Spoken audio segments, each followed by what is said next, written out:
ciidamada booliiska Galmudug ayaa magaalada Cadaado ku soo bandhigay haraadiga madaafiicda iyo gantaalaha oo qaybta booliiska Galmudug u qaabilsan mina baarista ay ka soo aruuriyeen dhulka miyiga ah ee ku yaala hareeraha magaalada Cadaado ee xarunta baarlamaanka Galmudug. Taliyaha qaybta mina baarista ee booliiska Galmudug laba xidigle Maxamed Cabdi Maxamed Dheere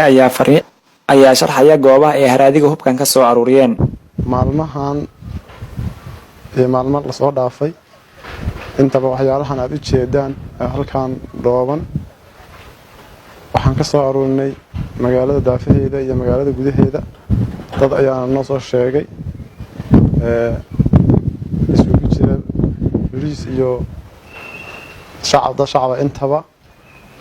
waxaan markaa rabnaa waxyaalahan iyo waxyaalaha la midka ah ee ummadu dhibaateynaya ama dhibaatada u keenaya gargaraacaan iyo waxyaalo dad kale ay danakooda ku samaystaan intaba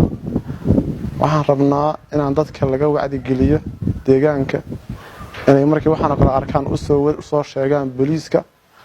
kulli taliyihii saldhigga degmada Cadaadana waa nala joogaa waxaan rajaynaynaa waxyaalahan sida looga soo aruurshay deegaankan inaan ugu soo aruuri doono meel walba deegaamada Galmudug ka tirsan hadda ka horna aan ugu soo aruurinay waxaan rajaynaynaa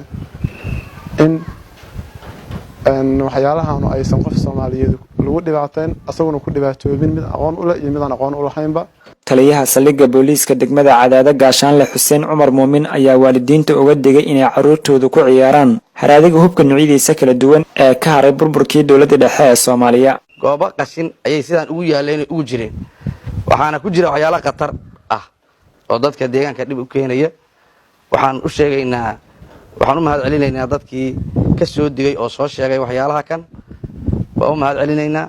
waxaan leenahay dadka deegaanka qoftii aragta waxyaalaha sidaan oo kala inay ka fogaadaan ka celiyaan dadka laamaha amniga meeshii ugu dhowna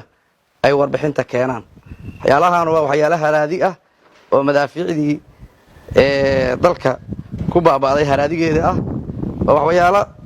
dadka ilmaha iyana dhibaato ku ah oo dhib ku keeni kara cadowguna ka faa'iideysan karo marka dadka waxaan ugu digaynaa inaysan meeshii ay ku arkaan aysan tilaabo u qaadin markay arkaanna ay u soo sheegaan laamaha amniga. Cabdirasaaq Al Cadaala, warbaahinta Goobjoog, magaalada Cadaado.